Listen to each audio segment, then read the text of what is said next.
So just to say a few words, and the truth is, I think that really there's no words that need to be said.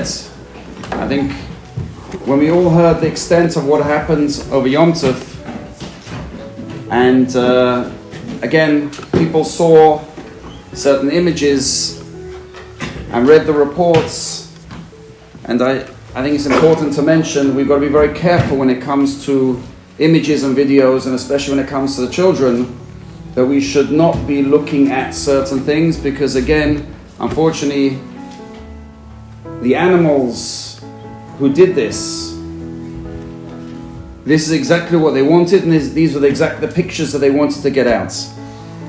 But we know, as Klal Yisrael, our approach always has to be is, what can we do?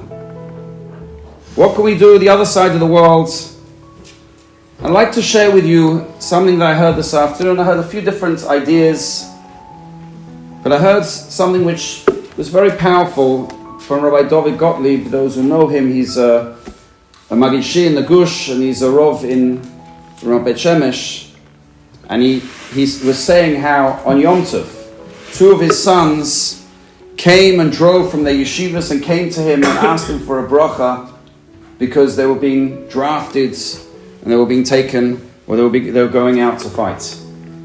And he shared what he felt, and I think these are Dvarim Pshutim, but what he said was the three weapons that us as Klal Yisrael that we have to focus on.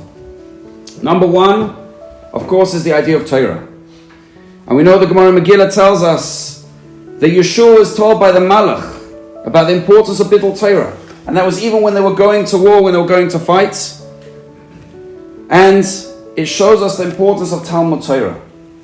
Talmud Torah, when it comes to a fight, Talmud Torah is our Shmira, Talmud Torah is what protects us.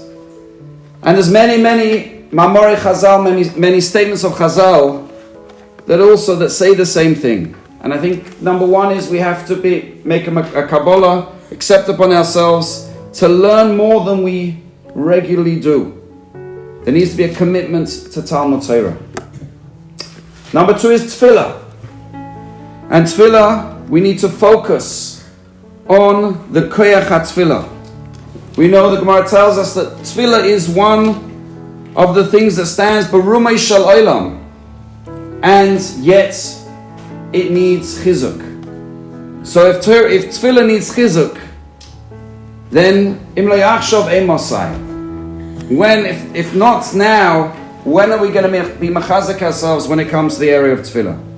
And again, when it comes to Tefillah, we all know the areas that we need to focus on, spending a bit more time on our davening, concentrating on our davening. Many are taking on to say Tehillim. The women, I know, split up, say for Tehillim. And anytime you have a chance, many of the Rabban and the Gedolim are saying, carry a Tehillim with you. If you have a chance, you have a spare minute here, say Tehillim. Ramosha Feinstein said that Tefillah in a time of an Eis Sarah, Tefillah in a time when things are difficult, that's a real kiyum in Emunah. And if you have Emunah, then you turn to HaKadosh Baruch Hu. Then we turn to HaKadosh Baruch Hu and then we daven. We have to believe in the Koyach HaTefillah. We have to believe in what our Tefillahs can do. And again, unfortunately, I'm talking to myself as much as anyone else. Sometimes, many of us, and from people included, don't believe or don't really believe in the Koyach HaTefillah. Rabbi Gottlieb says over a story, he says, when he was a Rov in Baltimore, he says that Ramat Yisrael Salomon came and spoke. And he said to Ramat Yisrael, he says, how can it be that from people talking shul? Right? He says, people are they're talking shul. How can it be? And Ramat Yisrael replied and he said that if they talk in shul, it means they don't believe in Tefillah. They don't believe in the Koyach HaTefillah. And again, I think that's something that we have to be machazek ourselves. It hurts. Because many of us speak during davening. And I'm talking to myself, we walk into shul, and that should be it. It's not about I can't talk at this point, I can't talk at this point. I walk into the shul, I shouldn't be talking during davening. Davening has started. Even if I come in late and I haven't started yet, davening has started. I shouldn't be speaking during davening. Obviously, if one has a child with them and they ask something or they need something, or the Gabba needs to ask something, of course. But I think that's something that we should all, at a minimum, at this point in time, say, okay, our tefillah is the iron dome for us. We don't want to have an iron dome which is faulty. We don't want to have an iron dome which is lacking in koyach. And we come into daven, and we want to make sure that our davening is pure. Our davening has our tefillah's count. The Rambam says the whole purpose of Purim is for us to realize that Kadosh Baruch Hu listens to the tefillahs of Am Yisrael in a time of tzara. And therefore we have to mechazak ourselves. We have to mechazak ourselves when it comes to the area of tefillah. Realize and appreciate how much that tefillahs counts. I was asking one of my classes in school today, I said, how do you feel at the moment? What are your feelings? Angry, sad, depressed, confused. These were some of the answers. And I think the truth is we all feel the same. It's a combination of all of these. And sometimes we feel, well, look at what happens to my tefillahs really count. And the answer is yes.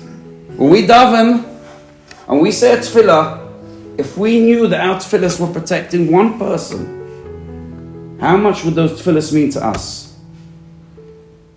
And of course, the final thing, Torah, tefillah, and the final thing is achdus. Achdus, unity. And Chazal tell us, Bizman shekol Yisrael ba'aguda echas.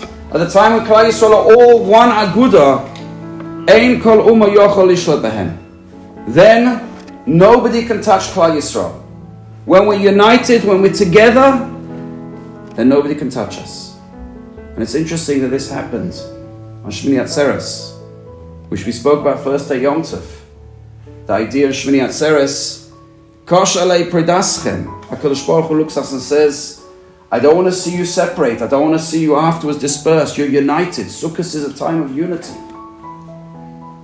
I think this is a message to us. We see other people and we look at other people and we think, okay, if they don't exactly fit into our box, our hashkafa, how do we look at them? And I think we have to mechazek in the area of achdus. So again, these are all dvarim pshutim, dvarim that are obvious. And unfortunately, we see when it comes to these type of tzoros, and we've seen this in the past, that brings Klal Yisrael together. That unites Klal Yisrael. And already we've seen people have sent money and people have done whatever they can and people are davening for people. The unity, the achdus is unbelievable. So we have to be mechazek in these areas in Torah to learn a little bit more, concentrate on our learning, tefillah, to daven a little bit slower, putting a bit more concentration into our davening. And of course, think about our brothers and sisters. And HaKadosh Baruch Hu should hear our tefillahs, should protect Klal Yisrael. And the people who need refuahs should have refuahs. And we should see that this should be the Hascholas HaGeula. And there should be no more tzar for us or for any Yid and all of Klal Yisrael.